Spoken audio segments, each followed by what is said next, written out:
to eradicate corruption, maladministration, unethical leaders, and the abuse of taxpayers' money by those in power continues. It's fresh, it's fearless, and focused. The Outer Hour, where your voice matters.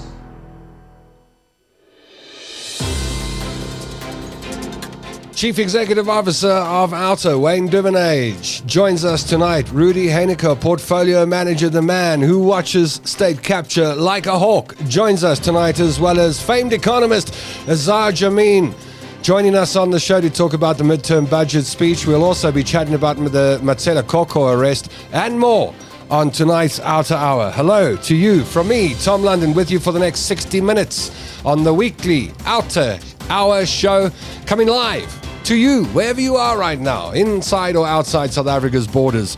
You know that we look for your comments. You know that we look for your hellos. We know that we look for your likes and your shares. So hit that like button and share button and get the program out to more and more people. We're looking for the Chief Whip tonight. Who's on first? Taking care of you in the YouTube feed is Head of Comms Marketing for Outer, Samantha van Nispen. Looking after you in the Facebook comment section is Maseko Motsoneng. The show is produced by Devaney Davids. We've got our Chief Whip tonight, and the Chief Whip this evening is Judy van Gilswijk. There we go. That's what I was looking for. Judy says, good evening, Tom. Team Outer and fellow Outarians. Claire Feldman comes in second place tonight. Deputy Chief Whip, Claire Feldman. Evening Outer, says Claire. Fikile Dada, Fix is on board. Good evening, everybody. Roland Krabanoff says good evening. I love the good evenings and the hellos. It's such a South African thing. We say hello to each other, don't we? Cross the road and see a stranger and go, hello. It's a South African thing. And we do it at the start of every program. Melissa Whitehorn says hello from Pretoria. Freddie Mills says, and we're back. Hi. Who else have we got? Wandise Boyd. How's it, Wandise? Good evening, everyone, says Wandise Boyd. Denise Jacobs or Jacob says, good evening, team. And more will join us. We'll pop those up on the screen as you say hello to us this evening. Join us on the Outer Hour. Thank you for pressing the play button. If you're pressing it post-live, thank you for watching and tuning in after the fact. But if you're here with us tonight, we like you to join us and join in the conversation in the comment section down below this video. If you've got any comments about the state capture arrests that you've seen recently, pop them in the comment section. Any comments, any questions around Matsela Koko and what's been happening there. We'll get to the midterm budget speech just now. We'll be discussing some of the details of the midterm budget speech. We'll also get analysis from a top economist, Azar Jammine, on what the midterm budget speech means for the South African economy and South Africans in general. But first, let's say hello to the Chief Executive Officer of Outer, joining us from his home office. Here's Wayne Duvenage. Hello, Wayne. How's it, Tom? Hi, everybody out there. Looking forward to an interesting discussion, and we'll welcome Azar just now. It's been a hectic 7 days for us since the last Wednesday's midterm budget speech, and a lot of things happening in the background. So we'd like to share some of those, but the big thing is what Rudy's going to talk about as well. Koko Matsela's arrest, and what does it mean, and how strong is this case? So looking forward to that, and well. Thank you, Wayne. And Rudy Heineke is standing by. Azar will join us in 10 minutes or so. How's it, Rudy? How are you doing? Good evening, Tom, and good evening to all the supporters from cold, wet and dark Pretoria. Yes, it looks like it. It looks like you're in your bat cave there tonight. And it is chilly on the Highveld. So if you're in the warmer parts of South Africa, spare a thought for us. We're putting jerseys on this evening in November. I was actually looking at Facebook memories today. Facebook's such a wonderful tool to go back 7-8 years. And I think it was 7 or 8 years ago, there was snow in the Afri-Ski resort. So, we always think summer's here, but not quite. And this is just another reminder. Let's start with the first story tonight, and that is the arrest of Matsela Koko. We were treated to the news headlines that he and others had been arrested in a case that involved fraud from Eskom, money that was misspent. Well, we want the details, and no one knows more about these things than Rudy Heineke, Portfolio Manager at Outer. And let's ask Rudy about this arrest and the significance of it. Rudy, how significant is the arrest of Matsela Koko? Yes, this is quite significant. This is the first, top executive of Eskom that has been arrested with regards to state capture. So we hope to see more of those, in the Eskom space. But this is quite significant. And the other people in front of court, we can see some movement in the prosecuting space. I'm looking at the screen and comments coming in. Claire Feldman says, I'm thrilled to see Koko's arrest. Now we need urgent prosecution. How did you feel, Rudy, when you saw that Matsela Koko had been arrested? Well, Tom, over the moon, I must say, I was informed very early on Thursday morning that the arrest took place, that Mr. Koko and his family was arrested, together with some other suspects as well. And then they appeared in Middelburg in the magistrate's court there, because that's the court with jurisdiction. Yeah, I wanted to ask you, why did they appear in the Middelburg court? Most of the crimes that they are accused of, took place at Kusile, the power station close by. So that's why they appeared in Middelburg court. Okay, got it. Now, who were the other people in the dock with them? I know that there were some family members there, but just run through the other accused for us. Yes, it was obviously Mr. Koko and his wife, as well as his two stepdaughters, getting money from, money that was paid from Eskom to ABB and from ABB to some other subcontractors. And then, interestingly enough, there is a guy called Tabu Mokoena. He's an erstwhile friend of Mr. Koko. He was also his best man at his wedding. Okay. But that relationship got sour when Mr.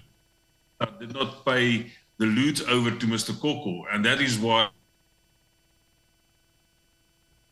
and Impulse International was appointed, who was, of course, the company of Mr. Koko's stepdaughter, Koketsu Choma, who is now, she got married now, and her surname is Aren.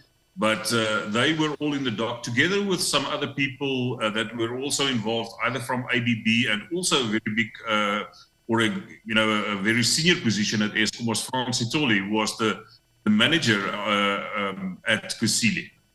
When we see a number of people in the dock, as we've seen with Koko's arrest, what does that mean? What does it signify? Because I keep watching the state capture cases or the cases around state capture and the people who are being accused, and wondering whether the state isn't assembling,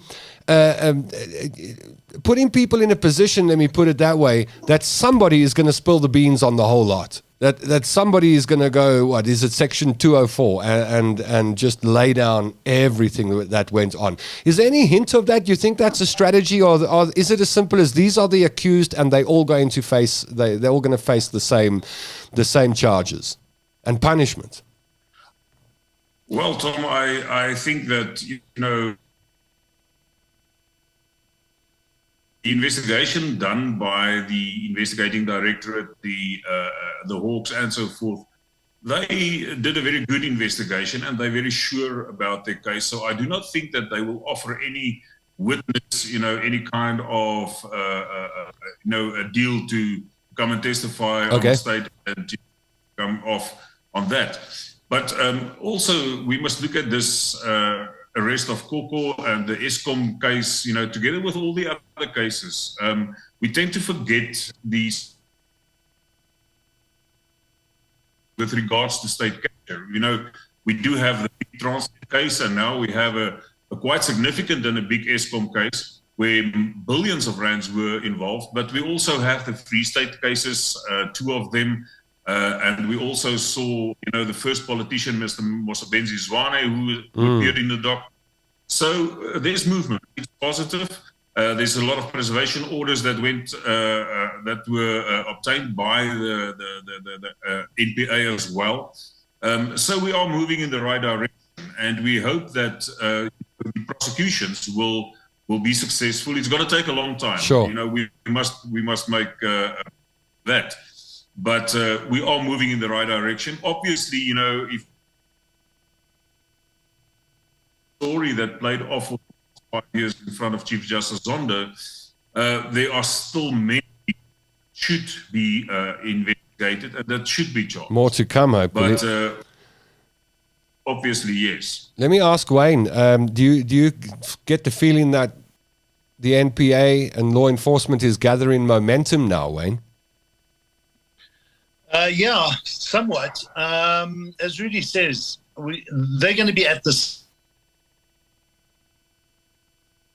report and everyday corruption that still carries on. But we certainly get a sense that there's a difference in the NPA today than there was 2 years ago. Yeah. Or even a year ago. And the investigative directorate. Remember, there's been a change in leadership there. Andrea Johnson is now in charge. And we've engaged with her and we sense that there's a lot more urgency and a lot more diligence being applied. So, yes, but we talk about this often. We think that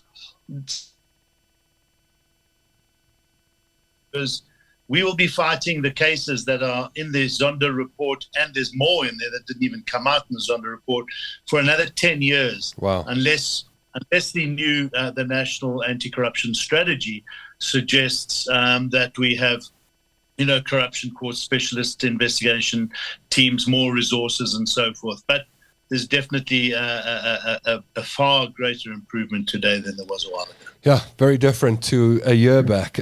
Questions coming in from our viewers, and you're welcome to pop a question to Wayne or Rudy in the comment section down below this video, and we'll get to it in just a moment. Debbie Stephenson asks, at what stage will the assets of the Koko family be frozen? Rudy?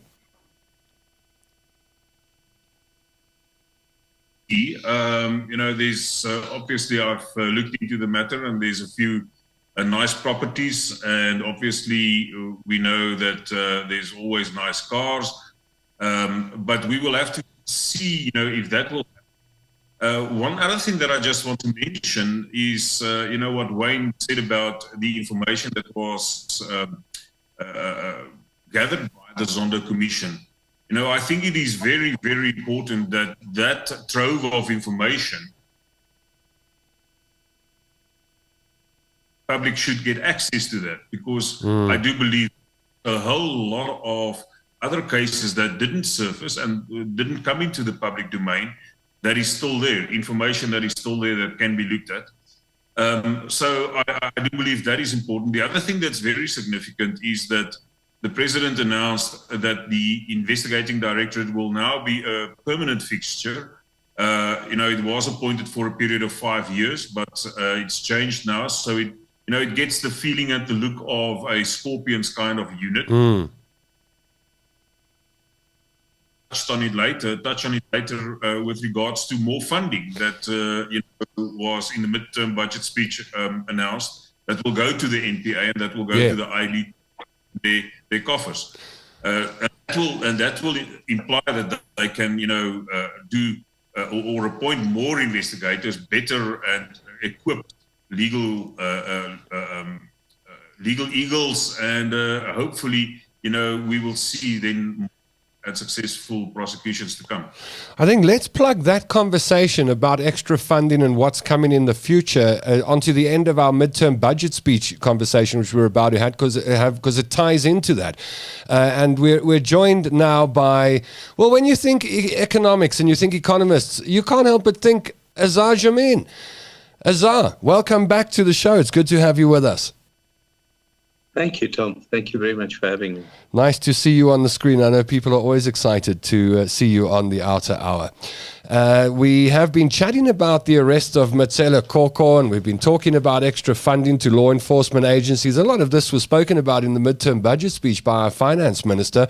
And, I wanted to start off with, I suppose, quite a basic question, Azar. We know about the budget speech, but what is this midterm budget speech?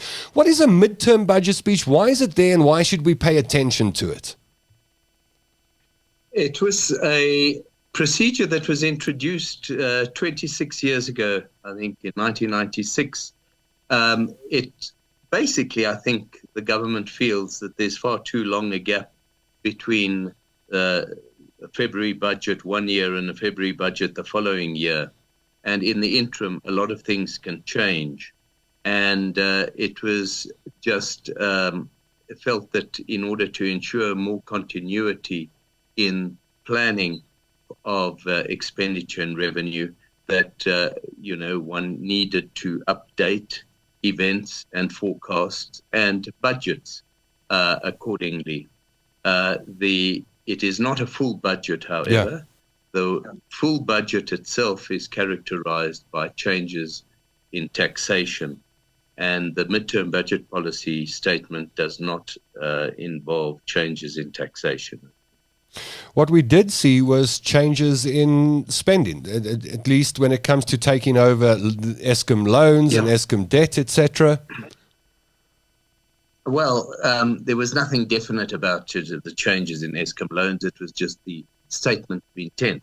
And there's a classic example of a new idea that has come up over the course of the last few months, and we'll probably get finality and a definite number in the February budget next year.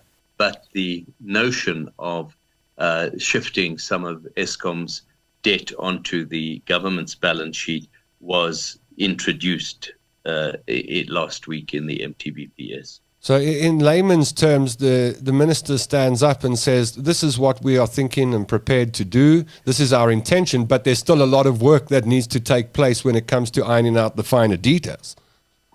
Over and above that, he also says, by the way, guys, this is what has happened between February and October in the world, in South Africa.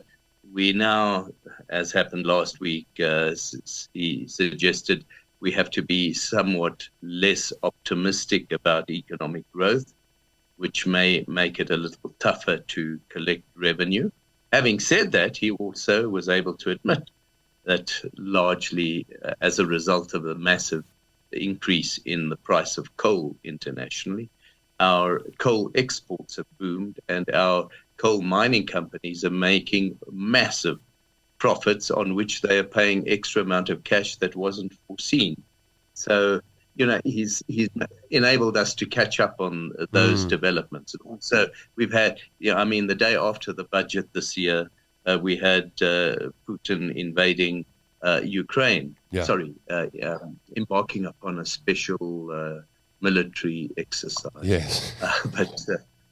And that's changed things quite a lot. Inflation has risen still further, implying interest rates have had to rise further. And all this kind of thing, Godongwana enabled us to catch up on that kind of news. And tonight we're going to get, he could have waited even until after tonight because we're going to have another increase in American interest rates, which are going to influence markets here on. As an economist looking at economies and interested in global economics, how do we stand in the world today? You've spoken about the invasion. You've spoken about interest rates, which are the Americans seemingly, I wouldn't say battling to keep under control, but certainly making a concerted effort to keep interest rates under control. We had Liz Truss, who spent a couple of hours in the hot seat in the UK, and 44 days. Some say almost collapsed the economy along the way. And you look at these global players in the world, this global village we've got, and I wonder how South Africa, do we move around in rankings and positions as things change around the world, or are we still in the same position we were in 6 months back? We're probably in the same position. All right, thank you. Okay, got it.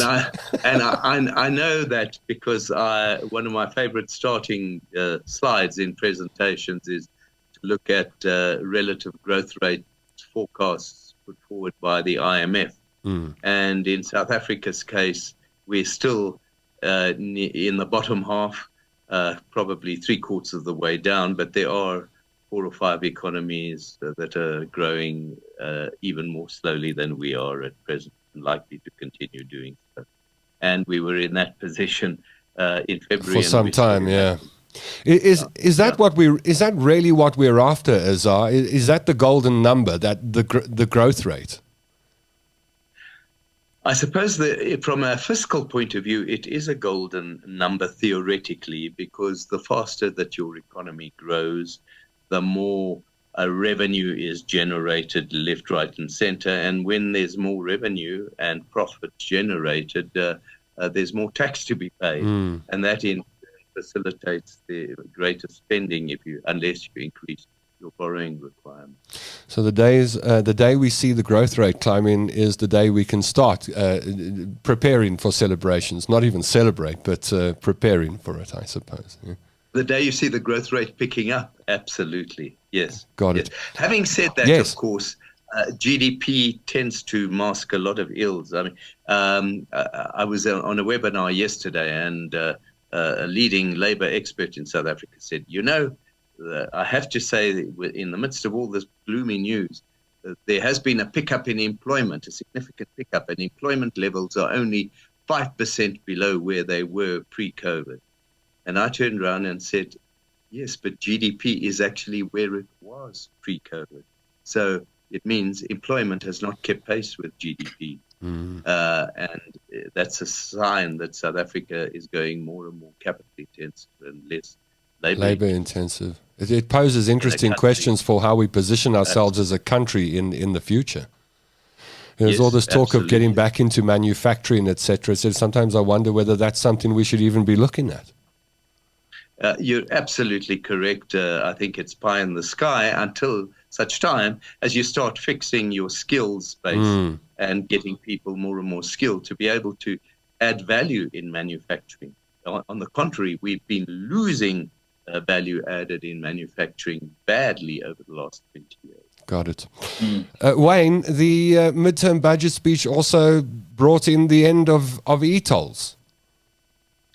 Yeah, look, that's old news. It's good news. It's exciting news. A lot of debates, a lot of discussions. What does this mean? And province maintain these roads because they don't have a good track record. The provinces don't. How will they generate that revenue? Is it just going to be money flowing from Treasury through the province back to SANRAL? So those are a lot of questions we've got to ask. But without a doubt, the end of a decade-long fight for some sanity on this issue. And eventually they capitulated. They realized that. And Godongwana is probably one of the most astute finance ministers we've had for some time.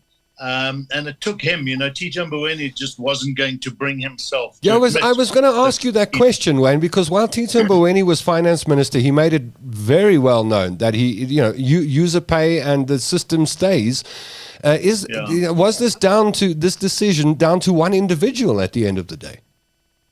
No, I don't think it was down to him alone, but somebody like him can put the brakes on. Somebody like him can delay these things. And it does take the finance minister to give the nod for the money flows and the allocations. So I think this should have happened a few years ago, and he probably delayed and stalled it. We've had discussions with Enoch Godongwana on this, and he asked the right question. But he didn't, and he didn't increase it, in February. So, I think he's heeding the calls that the above-inflation increases for so long have caught up now. And I think Tom and Azar, how's it, Azar? Sorry, I meant to say thanks. Hello, Wayne. The discussion we've got to have, and very soon, when we analyse the increases in taxes, and certainly in local government. 10 years ago, Azar and his team, we were looking at the extract, local residents and businesses, and that's gone up 130% in 10 years. From 180 billion to over 400 billion. That's before the capital, grants that are given from Treasury. Now, if you add GDP and inflation rates together, you get about a 76% increase, is where it should be if all things being equal. So we're a lot poorer. The local government sucks a lot more out of the system, and we get less back in services. And I see, in the midterm budget speech, or the policy statement, that that Godongwana has allocated more money now to. One has to be very careful when they do this, because that money is wasted. There's too much ineptitude, too much waste. And again, also to Denel and Transnet. And these are institutions that sadly have become broken. So we bail them out. But what we are looking for, and Azar, I'd like to get your point on this, is civil society, we're looking for, look, I mean, some of them, Transnet, you have to fix. The local government has to be. Is Treasury looking for from these institutions to say, but we can't keep doing this. What are you doing to fix it so that this money is well spent? And that's where we have this trust deficit. It really, really is frustrating, because, lo and behold, is this money going to be wasted? And the general thought is, yes, it will. Azar, what is your thought? I mean, Denel, to me, absolutely spot on, Wayne. There's been quite a debate, I don't know if you've been following it in the media, led by Michael Sachs, the former director of tax policy in the National Treasury, where he's been saying, be careful in always criticizing increased public sector remuneration and expenditure. You really need to differentiate. On the one hand, you've got teachers, nurses, policemen, that kind of thing, who have to be paid. And if you want better service, you actually need more of them, and that increases remuneration. On the other hand, the real weaknesses is in the bureaucracy through which education, healthcare, policing, etc., is actually processed. And what we have seen, and it unfortunately, the ANC and President Ramaphosa singularly skips over this, is to link that wastage and incompetence in the bureaucracy of government to the policy of cadre deployment of the ANC. That's where the real problem lies. People who are incompetent are appointed into positions purely because of their loyalty towards the ruling party. And you end up with a kind of decline in local government competence that we have seen, that you've been alluding to. So, yes, some of the money is really not a waste. You have to pay and the majority of the public service is made up of teachers and nurses and policemen and other such service providers. But a lot of it is also, and probably better paid ones, go into a pool of incompetent management. And I mean, one of the big weaknesses that one keeps pointing to, and Godongwana, as much as he tried to clip over it, won't succeed in resolving the problem, is the absence of an ability to implement infrastructural investment projects. The government has been talking about these for years and putting even numbers about how much is due to be invested.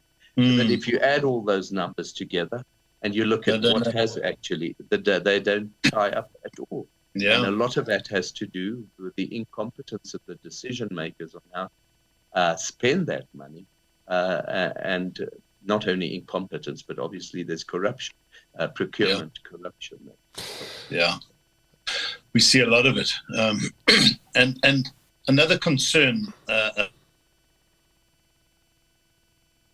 these massive above inflation and GDP increases in revenues flowing into local government and national, but and then we see higher than that percentage increase in salaries, and even more. I think it's over 300%. Increase in consultants. So what you have is this ineptitude. They're throwing money and people into local government, and then we have consultants having to come in to deal with the fact that they can't even do the work that they're employed to do. But the biggest concern we see is a flatline, in fact, a reduction in the amount of money spent in maintenance and CapEx on infrastructure spending. You got to build more reservoirs. You got to build more roads as your cities grow, and that's all coming to a halt. So we have a degradation, we have a decay, and that's why we have water shedding and water leaks, and we've got so much work to do. And every day, and a cost going forward.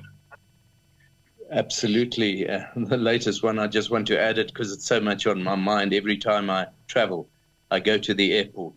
The lifts have stopped working. The parking is in disarray. And I just think back to 2010, how well OR Tambo was prepared for a flood of tourists. And those days are over. And so it's SOEs as well as municipalities themselves. Yeah. I was listening to talk today. We were at a breakfast, and Mark Barnes was talking about at our breakfast this morning. By the way, well done to Sam and the team. We had our first thought leadership in fixing this country. But I want to go into that because there was a lot of discussion. But Mark Barnes was saying, when the coal trains, the freight trains go down to Richards Bay to deliver the coal for the exports, they have a drone flying ahead of the train to make sure that the tracks are still there. It's sad. Wow. By the way, that has cost us a lot of money. If we had been able to export all the coal that we potentially could have done, were it not for the weakness of the rail network. I calculated we could have generated almost 100 billion rands worth of additional export revenue this year. Brilliant. What I'm gathering from this conversation, Wayne and Azar, is that we should be cautious of celebrating throwing large amounts of money at our problems without addressing the underlying reasons and dysfunction that exists in SOEs and government departments in South Africa. The word I always look for in this is efficiency, Azar, and I don't know how closely that ties into the study of economics, but is there a way of measuring the efficiency of a country as an economist that we know how well spent the money is, that we know how productive we are as an economy, how little waste we produce when we go about business? Any comments on the efficiency of the South African economy and government? I suppose the most basic measurement of efficiency is GDP growth. It's seldom that you will find that countries are growing very, very rapidly and yet are running things less and less efficiently.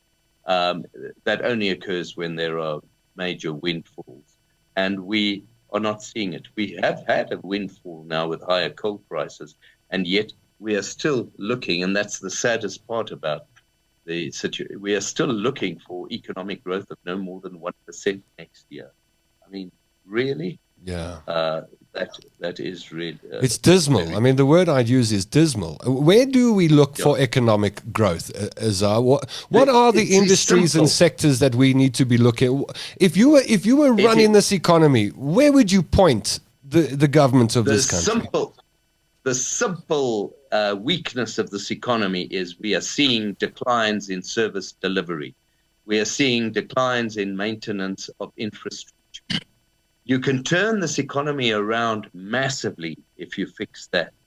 If you look at the numbers incorporated into the government's plans on infrastructure, the Economic Recovery and Reconstruction Program, 340 billion rands worth of infrastructural investment, containing 51 projects. A year later, in the MTBPS last year, Godongwana said there's a further 595 billion rands worth of projects that have been identified, 55 of them that are, and with quite a lot of detail in such and such a field, etc.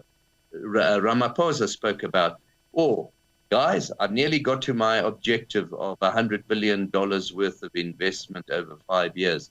I have now secured commitments of 1.14 trillion rand in investment. And you look at overall capital investment of 800 billion a year, and you realize that if these sums were really implemented, you should be having growth in capital investment of 20, 30, 40% per year, and GDP growth of 5% per year, and employment growth then of 5% per year. So that alone would be a game changer. But what stands in the way of that is cadre deployment and corruption. They are preventing. Absolutely. This is something you've been warning about forever, Wayne, and for years. You and Out have been talking about how we are just failing when it comes to service delivery and what a massive impact that has on South Africans and the economy. Leadership yesterday, Olivier Sarah, and business leadership is now listing corruption as the biggest inhibitor to this country's growth. It's not even it normally is it's economic policy, but it is actually corruption now, because unless we can tackle this, unless we can deal with this mafia state feeling that we've got, you've got the coal mafia, you've got the taxi mafia, you've got the construction mafia, and to feel for the CEO of Intercape, who's left out on his own, having to deal with taxis shooting at the Intercape buses, and he goes to court in the Eastern Cape and takes the MEC and the Minister of Transport on his own. And, our frustration is, where is the Business Association, SABOA? Where is the Tourism Business Council of South Africa in helping him fight this fight? And there you have the Minister of Transport saying to, people like him, just pay the taxi associations their fees, what they want. It's like a protection fee. And you get a sense of, excuse me, where are we going? Or how do you even condone that as a minister?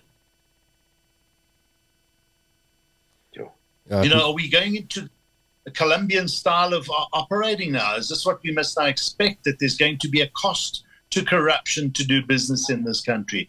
So we have to tackle this issue, and we need leaders that are bold and can stand up. But there's too much of a cozy relationship between the taxi industry and the Minister of Transport. And unless we break those ties, unless we get leaders to stand up and say, look, we will not do business like this. We have to exercise moral courage and put all of this to an end and beef up the police and sort this out. We've got big challenges. So this is the discussion we had today in this breakfast session. As we go into work our way towards 2024, the next series will probably be discussing how do we get effective coalition governments to work. But very interesting thought leadership stuff we're talking about. But unless business stands up now and takes a stand with these big business associations, flexes its muscle, we got to.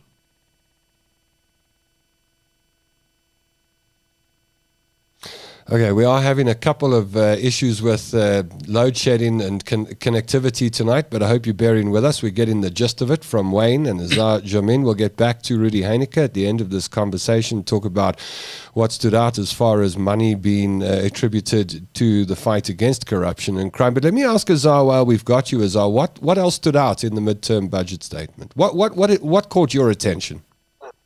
Well, the general look, let's face it, it was relatively well received by the markets for the simple reason that, unlike what is happening in many other countries, our national treasury is trying to keep tabs on expenditure, trying to restrict its expenditure. One of the key ways there is keeping a constraint on public sector remuneration. The other one was not going out and succumbing to pressure from society and populists to dish out welfare grants to every Tom, Dick and Harry in South Africa. The realization that the government has that basically to dish out, you don't need, it's not difficult arithmetic. If you dish out 1,000 Rand a month to 40 million adults who in the country, that will be nearly 500 billion Rand, which is over 20% of your annual budget. that is unaffordable. So he was quite pragmatic here and said, listen, all we're going to carry on doing is this special social grant to 10.5 million people who don't get any other form of grants, who are unemployed. We'll carry on with this 350 Rand a month grant to them for another year. It's supposed to be coming to an end at the end of March next year. Let's give it another year. And that'll cost an extra 40 to 45 billion Rand. That is a little bit more affordable, especially when you bear in mind that they're looking for 83 billion extra in government revenue due to the windfall. So that was quite positive, very sensible. And the other big thing was shifting the balance sheet, shifting the debts of SOEs onto government's balance sheets. Now, this is something that Wayne might be interested in commenting about, the notion that the likes of Eskom and Transnet and so on may operate more efficiently if they don't have to worry about running after their own tail to generate enough cash to pay off interest on their debt, and instead concentrate on their operating efficiency. That's, I suppose, the theory of what government is trying to do by shifting funds onto own balance sheet. I don't know. Wayne might have. I'll comment on that. The one thing I do know is going to happen is, as next year this time, with the national elections probably 6 months away from the next midterm budget policy statement, you can bet your bottom dollar that there'll be another year's extension on the grants. Yeah. Politically, they cannot pull that. It's quite a long time, but you're quite right on the socializing of these big SOEs, especially Eskom's debt. It's a catch-22, I guess. It's if we don't do it, then Eskom just keeps coming every year with another 30% increase. So, and that's the danger there is. I'm afraid, we're going to have to pay for the sins of that 10 years of massive debt from 40 to 400 billion Rand in literally 10 years at Eskom. It was just crazy how they allowed that to run away. But this is what happens when you've got poor leadership and political interference in NERSA, who wasn't asking the tough questions and not allowing Eskom to go down these roads. It's just sad. We've got a lot of work to do. Azar, one last question before you go. We know we've got you for half an hour and you're about to leave. We're speaking, politics has found its way into this conversation now.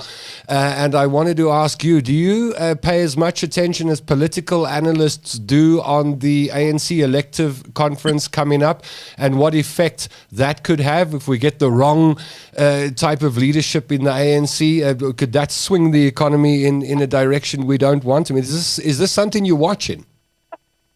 Of course I watch it, but I really don't know how to. I'm not a political analyst, and I actually find it a little. And I see how political analysis of the situation keeps fluctuating. A month or two ago, one was being told by political analysts there's no way Cyril Ramaphosa will not be re-elected as president. Now they're saying, this Phala thing could disrupt things. Now, but what really confuses me, there's a number of ways of looking at it.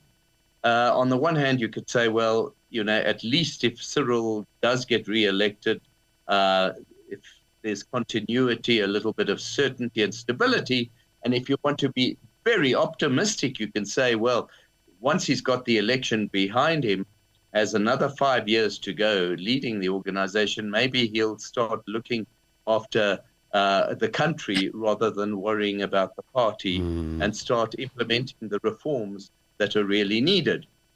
Cynics will say, no, the man is not of that. He isn't made that way. He'll carry on waffling around and beating around the bush to keep the unity of the party as the first and foremost objective.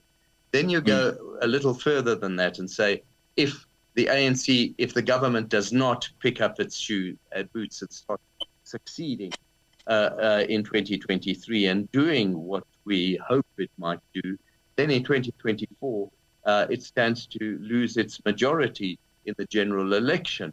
And that paves the way for a new dispensation that could be either a breath of fresh wonderful air, or disastrous. or disastrous in terms of the collapse of coalition governments. Yeah. So it's really not crystal clear in my mind what the political environment can do to the most important thing for me is if we get action on corruption and on cadre deployment, I think we'll make great strides. And that's why I like talking to economists, Azar, because the proof is in the pudding with economics. It's all in the numbers. Azar, we know that you're on your way out, and we thank you for your time this evening. Always good to have you on board, and you're looking fine and in good health. So it's good to see you happy and smiling. And despite our dismal growth rate, Azar Jammine is looking good. Thank you, Zah. Thank you for your input. Thanks, Azar, and a good night to you. Wayne, I'm going to ask you to... Cheers, Azar. Wayne, I'm going to ask you to add on to what Azar was talking about when it comes to the shift in political tides. And I know you've spoken about what could happen in the future, but as we're learning more about coalition governments that we see at a local level, and we watch in Johannesburg, and it changes week by week, when you look into the crystal ball and into the future, what do you see as potential and what do you see as pitfall? Well, I think the growing pains of coalition governments is what we're going through right now. And it's not new, but it's new in the sense of how big it is and how real it is becoming. And certainly in certain provinces like Gauteng, as a province, in the next elections, all indications are Gauteng will not be, the ANC will not get the majority. So what's happening now is the pain and the learning of how do those governments who run the coalitions enact and enable and collaborate more effectively. The DA, who's been given the control of these coalitions in Ekurhuleni and Joburg, seems to be struggling with it, seems to not want to share in that power. And so you're going to have people crossing the floors. Now, 2020 be less than 18 months if it's in May, is going to be the potential for a coalition government. And whoever crosses that line with the second biggest majority to the leading party, which will be below 50, that's the ANC. And depending, by the way, how many people vote, we are hoping that that the voters will turn out well above 50%, because when it's at the 40%, contrary to what common, they have less of a percentage when people get up and vote.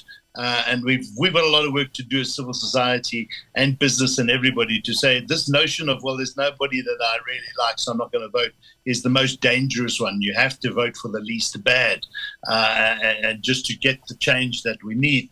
So that's another story. But I think what we're going to see in 2024 is a lot of learning from these coalitions, better agreements, better collaboration, because we certainly can't have a president and then people cross the floor and we have another one. I mean, that's when you get into, this is how the Italians run their parliaments and the Japanese. It just becomes so disruptive, especially in this environment. It's going to be interesting, but I think there's going to be some really interesting dynamics. And if we get it right, in leadership change through strong coalitions, I think we're in for exciting times. And in fact, if the parties that go forward there's a potential to keep both the coalition of an EFF and ANC below 50, and that would be brilliant. Now, some people say, well, that's pie in the sky. That it's not necessary, depending on how many people we get to vote. So while we have to be apolitical, and we also watch the political space and the dynamics. opportunity for change. So looking forward to what happens, but we've got work to do. That's why we have these breakfast sessions. Hey, we've got to have some tough conversations. Yeah, I'm just looking at some of the comments coming in the comment section, and some of our out-of-hour viewers saying that what we've seen in local government doesn't, bode well for coalitions. But it goes back to your point that these guys need to learn how to get together and create effective solutions to our problems and manage properly. Let's just go back to that midterm budget statement where there was money assigned to strengthen the fight against corruption. Your comments on that? I'm going to ask Rudy Heineke to jump back in here as well. Yeah, Rudy, your comments. I saw one of the comments earlier. What's happening with the Ace Magashule story? So Rudy's going to ask him to comment on that. We need more money, but we also need better fighting of corruption. Rudy.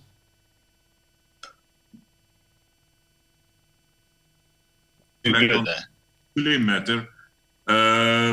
Ace Magashule and the co-accused in his case will be back in court on the 23rd of January 2023. So then we will see his next appearance. To come back to the fight against corruption, an interesting thing that I just want to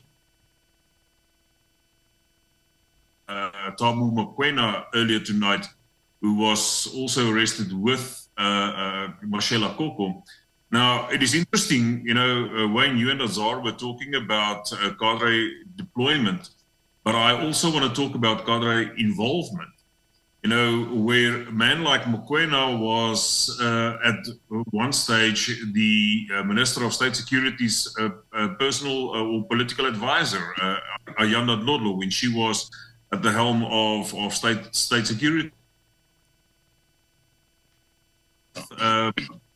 High-ranking people in the energy sphere, like the late Mr. Makuna, the late CEO, chairperson of NERSA. He's in business with Colin Machila, the erstwhile CEO of Eskom. These cadres are not only getting deployed, but they are also very connected and very involved in what they are doing. So, and that is the other thing that leads to the other thing that I want to say is that I want to make a call to, our supporters, the listeners, everybody watching. We've seen load shedding. I'm sitting in load shedding right now. We have seen what Wayne and Azar was talking about, the railway tracks being in front of a locomotive.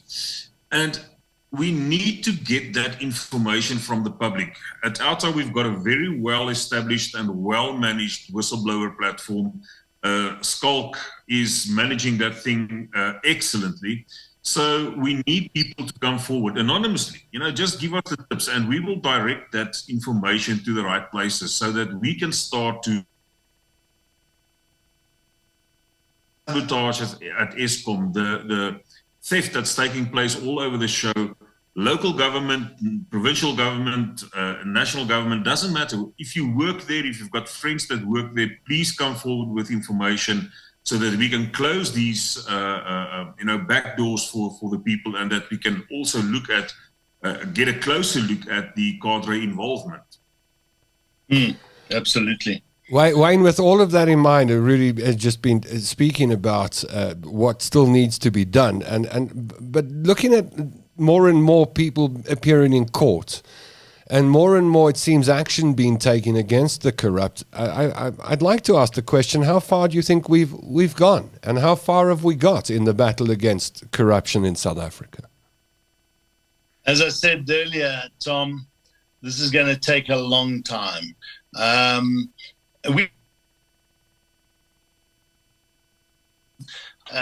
Just judges, as having judges tackling corruption cases.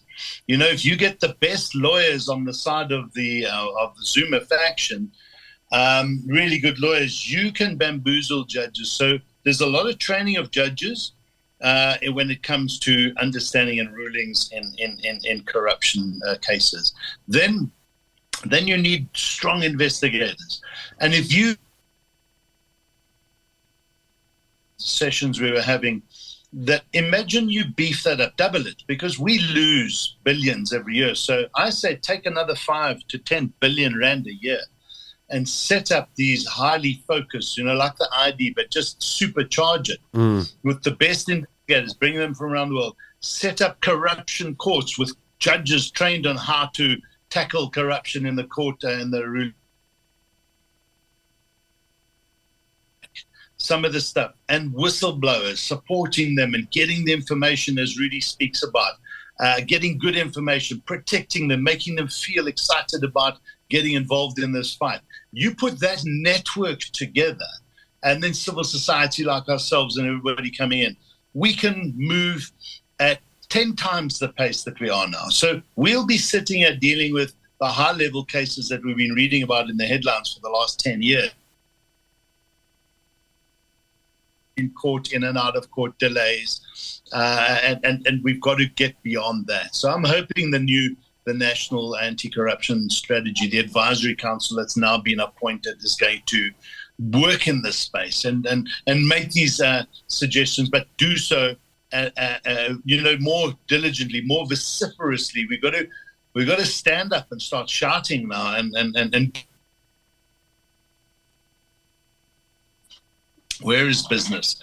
What are we doing about standing up as business associations, meeting with government, changing NEDLAC's thinking and processes and pace, and beating the doors down of these cabinets? I keep thinking of KZN, Christmas holidays coming up, thousands and thousands of people wanting to go down to the beach and enjoy some time off and swim in the sea. On what on what coastline and on what beach? I mean, the infrastructure's broken. It's been stolen. It's been vandalized. People are living in pump stations in KZN, squatting in the infrastructure.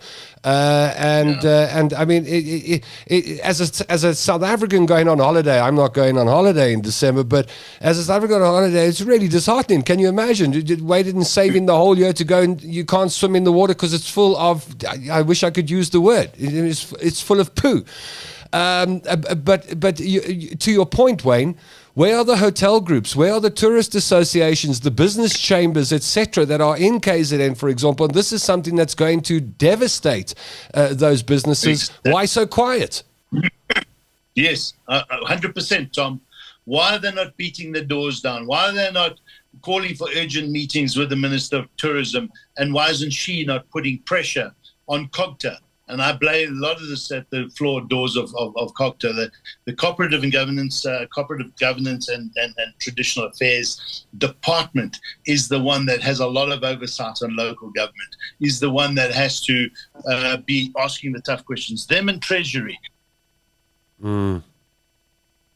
But they don't, there was a local government 2-day summit about a month ago. For 2 days, it was a talk shop. Yeah. And just shocking when we say, well, what are you going to do?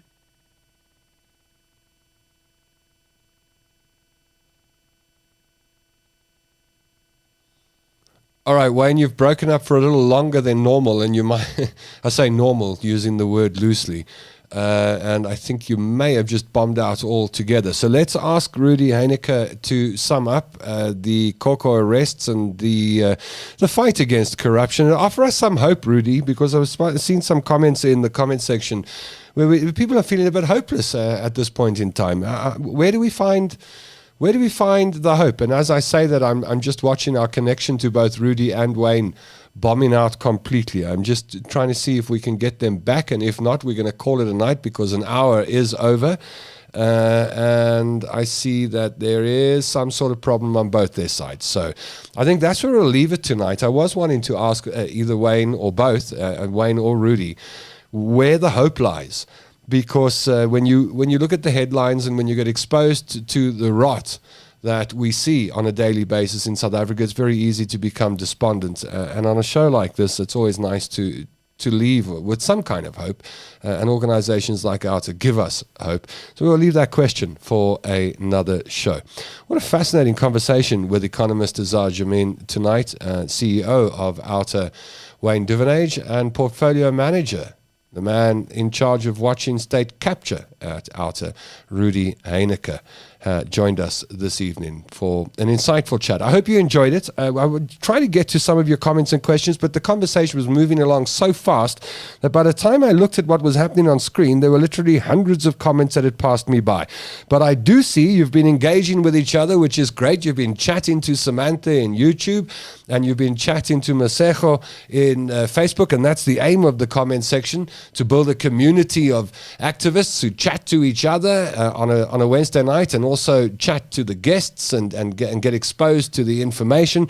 So thank you. Thank you for having fun in the comment section, and thank you for getting to know each other and getting to know our moderators and the team at Outer. It's an absolute pleasure to come here on a Wednesday night and produce this program for you. The show's producer is Devaney Davids. Joining you in the Facebook comment section tonight was Masego Motsoneng, and Samantha Van Ispen, the head of communications and marketing at Outer, was taking care of you in the YouTube section. I'm afraid it won't be a traditional goodbye from Wayne and Rudy. The load shedding took care of that. But we'll be back next Wednesday night at 7 p.m. By the way, between now, and I wasn't going to say it, but now I'm going to say it, between now and next Wednesday, I turn 50 years old. Next week, Tuesday. I'm getting closer to being able to ride the buses, if there were any, for a discounted price. So I'm going to be going and having a few birthday celebrations over the next few days, and I'll join you a decade older, really, next Wednesday night, but I'll join you at 7 p.m. Until then, I hope you have a fantastic week. Don't let the bad vibes get to you. Keep your head up and keep smiling. We'll catch you again next Wednesday. Stay healthy, stay happy. Hope you got enough money in your pocket and people are kind to you and you are kind to those you love. We'll catch you on Wednesday, 7 p.m. for another date, another Outer Hour.